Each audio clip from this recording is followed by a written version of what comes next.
Hello and welcome to our guide for General Nazgrim, the 8th boss in the Siege of Orgrimmar. General Nazgrim has a Rage resource, which plays an important role in the fight.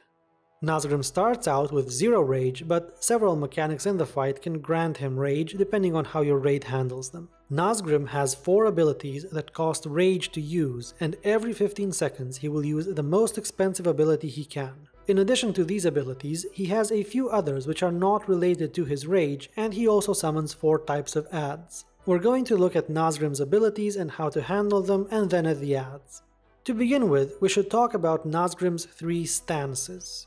He has 3 stances: Battle Stance, Berserker Stance, and Defensive Stance, which he will continue to use in that order throughout the fight. Each stance lasts 1 minute and gives him different benefits. Battle Stance causes him to gain 1 Rage every second. Berserker Stance increases his damage done and taken by 25% and causes him to generate twice as much Rage from any abilities that normally generate Rage. Defensive Stance reduces his damage taken by 10% and causes him to gain 3 Rage every time he is attacked.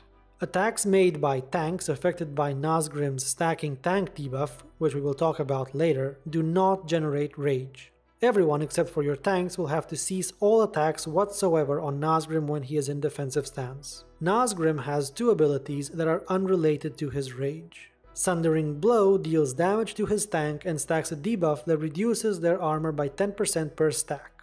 Each time Sundering Blow is cast, it grants Nazgrim 5 Rage and an additional 5 Rage for each stack of Sundering Blow already on the target. Your tank should perform a tank switch at 3 stacks. Bone Cracker is a 30-second bleed effect that Nazgrim casts on random raid members. It can't be dispelled, and while active, the target's maximum health is reduced by 10%. This is entirely a healer concern. Now let's look at Nazgrim's Rage abilities. For 30 Rage, Nazgrim uses Heroic Shockwave. He leaps at the location of a random raid member, dealing damage in a 10-yard area and creating several lines of fire on the ground in random directions. Anyone who is still standing on these lines a few seconds later will take damage, and for every player that takes damage from these lines, Nazgrim will gain 3 Rage. For 50 Rage, Nazgrim creates a Kor'kron Banner.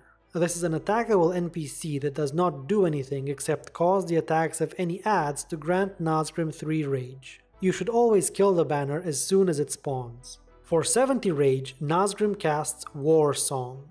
This causes every raid member to take 50% of their maximum health as physical damage. Again, this is mostly a healer concern, but players can also use personal cooldowns to mitigate the damage. Anyone affected by Bone Cracker will require special attention. For 100 Rage, Nazgrim casts Ravager.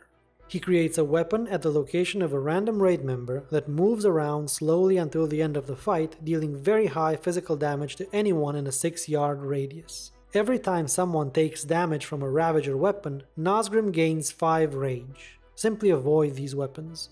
As we said before, Nazgrim always casts the most expensive ability he can, and he only casts a Rage costing ability every 15 seconds, so it is easy to predict what ability he will cast. Every 40 seconds, Nazgrim calls 2 adds to his aid. There are 4 different types of adds, and each wave will contain different adds. Generally speaking, these adds are always a top priority, and everyone should switch to them and kill them as quickly as possible. We list them from most to least dangerous. Kor'kron War Shamans cast Empowered Chain Heal, a chain heal that must always be interrupted. They also cast Earth Shield on an ally, Nazgrim or another add, which must be dispelled, and they create Healing Tide Totems, which heal any allies within 8 yards for a massive amount of health. Your raid will have to kill these totems as soon as possible, and all enemies should be kept away from them. The shamans themselves are a very high priority.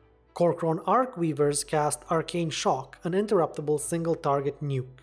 Each successful Arcane Shock cast also grants the Arcweaver a stack of a buff that increases their damage, so it is very important to interrupt them.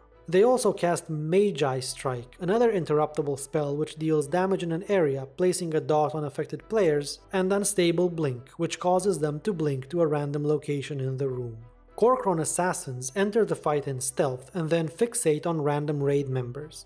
They attempt to backstab their target, so if your back is turned to them, they will deal extremely high physical damage to you. They cannot be tanked, and whoever they fixate on should make sure not to have their back turned to them. Finally, Kor'kron Ironblades cast a sort of Blade Storm attack called Iron Storm in a 6-yard radius, and they cast Last Stand, gaining 25% health and increasing their maximum health by 25% when they reach 50% health. These are the least dangerous adds. Melee players can't really attack them because of their Iron Storm, so it is up to your ranged DPS to kill them. So let's recap the strategy for the fight. Perform a tank switch on Nazgrim, avoid being hit by his Heroic Shockwave or Ravager abilities, heal through the damage of Warsong and Bonecracker, and interrupt and kill the adds and the banners as quickly as possible. Do not attack Nazgrim while he is in defensive stance, unless you're a tank with the Sundering Blow debuff, and use Heroism or Bloodlust when he is in Berserker stance, since he takes increased damage. We'd also like to note that the first time you pull Nazgrim, he will be accompanied by a large number of adds called Orgrimmar Faithful, but they do not do anything except melee, and once you kill them they do not reappear on subsequent attempts. For a more detailed and constantly updated written version of this guide, go to the link in the description. Thank you for watching.